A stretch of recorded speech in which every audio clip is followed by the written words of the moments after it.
Sorry, Leo, but we have to let you go, the HR manager told me in her office. My name is Leo. Until that moment, I had been working full-time at a supermarket, but now, I was being let go because the store was struggling financially. Over the years, they had been cutting costs and laying off employees. That day, I joined the list of people who lost their jobs. I rode my bike home slowly, feeling too down to even think about making dinner. On a whim, I decided to take a longer route to grab a burger from a takeout place nearby. I turned onto a quiet backstreet to avoid the usual busy roads.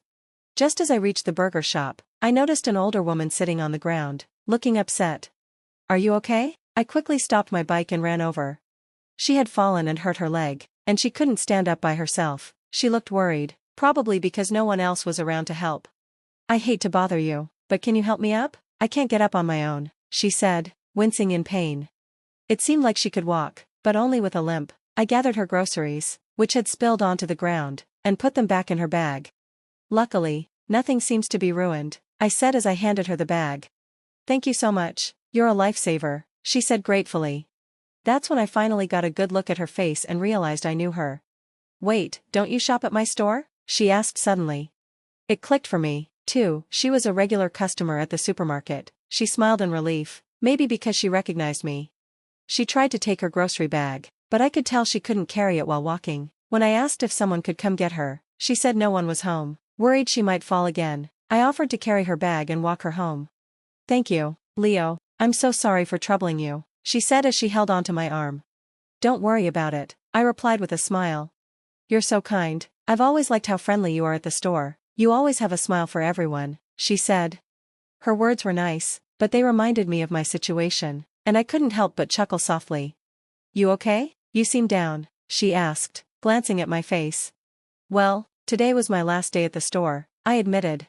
Oh no, did you get transferred or find a new job? I explained that I had been laid off. By the time we finished talking, we had reached her house. It was a cozy, slightly big house with flower beds lining the pathway. Soft garden lights lit up the entrance. You can leave the bags here, thank you again for your help, she said. I noticed a step leading to her door and worried she might trip. Do you want me to carry the bags inside for you? I offered.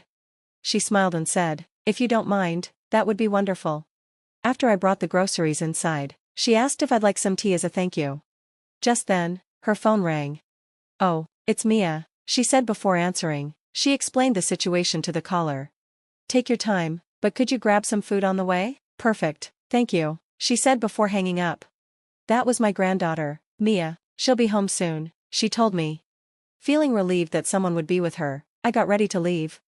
Wait, Mia is bringing food, and she's getting some for you too. Please, stay and have lunch with us, she insisted.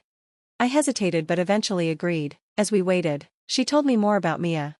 Mia had been living with her grandmother since her parents passed away in a car accident when she was little. It had been just the two of them ever since. Mia's so thoughtful, she's always looking out for me, she said. She explained how Mia never went out much and always came straight home from work, which made her proud but also a little concerned. I just wish she'd think about herself more and maybe start dating, she said with a wistful smile. I just hope she starts thinking about her own happiness soon. She probably doesn't go out much because she's too busy worrying about me, the older woman said. Then, out of nowhere, she added something completely unexpected.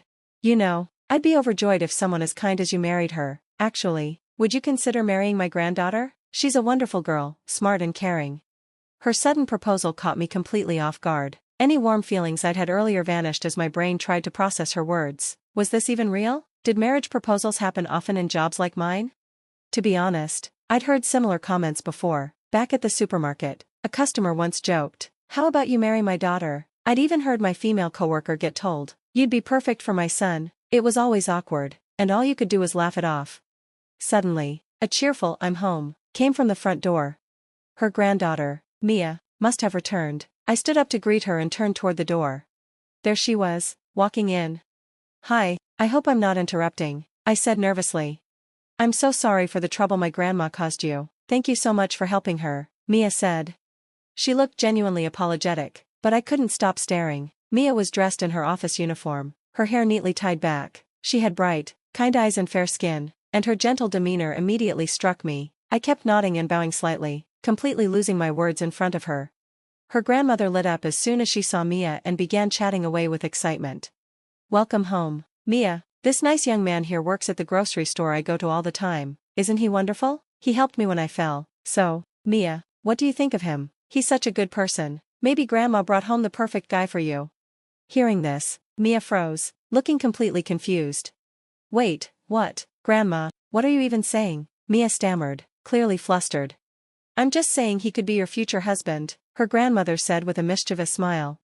Mia turned red with embarrassment and quickly said, "Grandma, stop, that's so rude to say to someone you just met. I'm so sorry."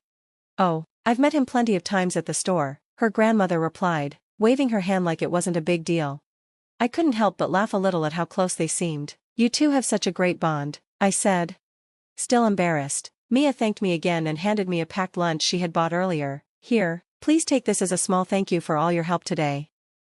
I gratefully accepted the lunchbox. Then the elderly woman said, "Why don't you eat it here?" Before I could respond, Mia quickly stepped in. "Grandma, I don't think that's polite. He probably has things to do," she said. I smiled and politely declined the offer, thanking them again for their kindness. As Mia and I walked to the door, I slipped on my shoes. When I turned back, the elderly woman was limping over to see me off. "Thank you so much for your help today. I'm sorry for keeping you out so late, and I feel like I haven't thanked you properly. Please feel free to visit us anytime," she said warmly. "Not at all, thank you for the lunch," I replied, touched by her words. Their kindness had left me feeling warm-hearted. I knew she was probably just being polite, but it still felt nice. Just as I reached for the door to leave, something surprising happened. "Oh, one more thing, if it's not too much trouble, could you come over again tomorrow?" She explained that she had ordered some plants and saplings for her garden, but with her injured leg, she wasn't sure she could handle it on her own. "With this leg, it'll be tough for me," she said with a hint of worry. Mia looked confused by her sudden request. "Grandma, that's asking too much. You're acting so strange today. Are you sure you didn't hit your head when you fell?" Mia asked as she gently checked her grandmother's head. "I didn't hit my head. My foot's the only thing that hurts," she replied firmly. I was a bit surprised too, but since I had no plans for the next day, I figured I could help out. "If it's okay with you, I can stop by tomorrow. I don't mind helping," I offered. Mia hesitated but eventually agreed, apologizing for her grandmother's forwardness. We decided I'd come by in the afternoon. The next day, as promised, I arrived at their house. "Thank you so much, you're a lifesaver," the elderly woman said as I got to work. She sat on a small chair while teaching me how to care for the garden. We enjoyed the moment, and during our chat, she told me something interesting. Mia, it turned out, worked full-time in an office but had always dreamed of opening her own cafe. Since she was a child, she'd been passionate about it. She even went to culinary school while in college and gained experience working in different restaurants. However, she ended up choosing a stable office job instead. Her dream of running a cafe never faded, but she hesitated because it would mean long hours and less time to take care of her grandmother. The reason the elderly woman had mentioned me as a potential match for Mia was because she thought I could help her. She believed that with someone experienced in customer service by her side, Mia could confidently start her cafe. The next day, I returned to their house. After planting flowers the day before, there was still some space left, so I bought a few more plants to fill it. It was Saturday, and Mia was home. She seemed surprised to see me. "Grandma, did you ask him to come again today? I hope it's not too much trouble." "I'm really sorry," she said, clearly flustered. I explained why I had come back and got to work planting the flowers and watering them. Once I was done, Mia kindly offered, "Why don't you take a break?" The three of us sat on the porch, sipping coffee. That's when the elderly woman cleared her throat and said, "Mia, I really want you to follow your dream." What are you talking about, Grandma?" Mia asked, trying to brush it off with a nervous laugh. "I don't want you to hold back just because of me. I know you've been planning everything for a long time," the elderly woman said. She went on to explain how she'd noticed Mia secretly writing notes and making preparations for her cafe dream. "It would be hard to do it all alone, but maybe with someone to help you, it wouldn't feel so overwhelming. Leo here is great with people, why not ask him to help?" "Grandma, you can't just say things like that," Mia said, her cheeks turning red as her eyes glistened. I chuckled softly and said, "If Mia's okay with it, I'd love to help. I enjoy working with customers, but I understand it's hard to trust someone who's unemployed." "Leo, don't say that. You're amazing at handling customers. You'd be a great partner for Mia," the elderly woman replied with a big smile. Mia sighed and laughed. "Oh, Grandma, you're always so bold." The three of us laughed together, easing the tension, but as the laughter faded, I noticed Mia biting her lip, looking deep in thought. "You know, maybe Grandma's right, maybe now's the time to start," Mia murmured. almost to herself. The next Sunday, I went over to the elderly woman's house again. Her legs seemed better, so I thought today might be the last day I'd be helping her. While I was working in the garden, Mia came over to me. "Can I talk to you for a sec?" she asked, holding a notebook in her hand. She had prepared coffee for us on the porch. "It's a little embarrassing, but can you look at this?" she said shyly.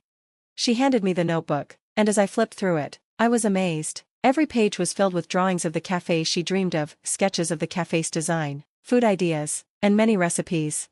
"This is incredible," I said. "I've been thinking about opening a cafe. I really want to do something I love," Mia said, her eyes bright but a bit shy. She explained how worried she was about doing everything on her own while caring for her grandmother, but she also believed that if someone helped her, it would be easier. She mentioned how she remembered me from the grocery store and thought I had great customer service skills. "If it's not too much trouble, could you join me? I know it's a bit forward to ask," she said. At first, the idea of working at a cafe didn't seem real to me, but after seeing how passionate Mia was about it and thinking about my own desire to work with customers again, something clicked inside me. "If you're okay with me, let's do this together," I said, extending my hand to Mia. Mia looked surprised but smiled widely. We shook hands, and she seemed so relieved. "Oh, thank goodness," she said, shaking my hand excitedly. "Shall we open our own cafe?" she asked, her voice full of excitement. "Let's go for it," I matched Mia's enthusiasm, responding cheerfully. From that day on, Mia and I exchanged contact info, communicated through emails, and worked together on the cafe plans. We looked at empty stores, met with contractors, and Mia worked hard to get everything ready. I also started a morning part-time job to cover daily expenses while we set up the cafe. 6 months later, the cafe opened. We found a perfect little shop and renovated it to make it our own. On opening day, the place was packed with neighbors, friends, and people who had seen our flyers. After the grand opening, we celebrated with the elderly lady joining us. "Thank you, Leo, for making this dream come true with me," Mia said. "No, I should be thanking you," I replied. "I knew my intuition about you was right. This must be fate." Honestly, the idea of fate seemed more real to me now. I thought back to the day I was laid off, helped an elderly lady, and met her granddaughter, Mia. Now, I was working beside Mia to make her dream cafe a reality. You see, Leo, it wasn't in vain. You might have been down that day, wondering why you'd been working all that time, but now your kindness is shining. It all had a purpose, and of course, it's also because you're such a good person. Mia's grandmother found a keeper, didn't she? Mia and I exchanged shy smiles. The elderly lady smiled warmly and said, "It reminds me of the old days, when Mia's parents had their shop here." She seemed lost in thought, and Mia looked at her, surprised by her words. "Mia, you look so much like your mom, and Leo, you have that gentle warmth just like my son," she said. Both Mia and I were shocked to hear that. We exclaimed, "What?" in surprise. It turned out Mia's parents used to run a cafe right where our shop was now. The elderly lady was so surprised when she saw the place after renovations. She had been speechless at first and cried when she got home. Realizing the connection, she wanted Mia to focus on her dream, so she didn't tell her until the store opened. As we worked on the cafe, it became clear that Mia's taste was just like her parents. The elderly lady was even more amazed. Then the elderly lady gave Mia a bank book, a startup fund. It turned out to be life insurance money from Mia's parents, saved just for her. With tears in her eyes, the elderly lady said, "I'm sure Mia's parents would be so happy to see her dreams coming true. And those sunflowers in the shop? Leo, you were the one who suggested them, right? You said they fit Mia perfectly." My son told Mia's mom the same thing. It's like destiny. I felt a wave of emotion I hadn't expected. It was hard not to feel touched by her words, but we all managed to smile and wipe away our tears. Suddenly, the elderly lady clapped her hands and said, "You two have something important to discuss, right?" Mia and I exchanged confused looks, and the elderly lady chuckled, making us blush. "Was I early? Haven't you told her yet?" she said, laughing. "Well, I'll leave you two alone." Mia and I looked at each other, both shy but knowing this was it. It was now or never. Would you?" "Oh." And that's when we officially started dating. Time passed quickly, and our cafe thrived with the support of everyone around us. Our whole grain bread and veggie-rich sandwiches became popular, and Mia and I worked well together, both in the kitchen and serving customers. 3 months into our relationship, we began talking about marriage. On our cafe's first anniversary, we officially registered our marriage. When we told the elderly lady, she cried tears of joy. After getting married, the 3 of us moved in with the elderly lady. "You're newlyweds, why not live on your own?" she asked. But I felt safer here. and it was more fun living with her. Every day was filled with smiles. I hope we continue to live in happiness and harmony.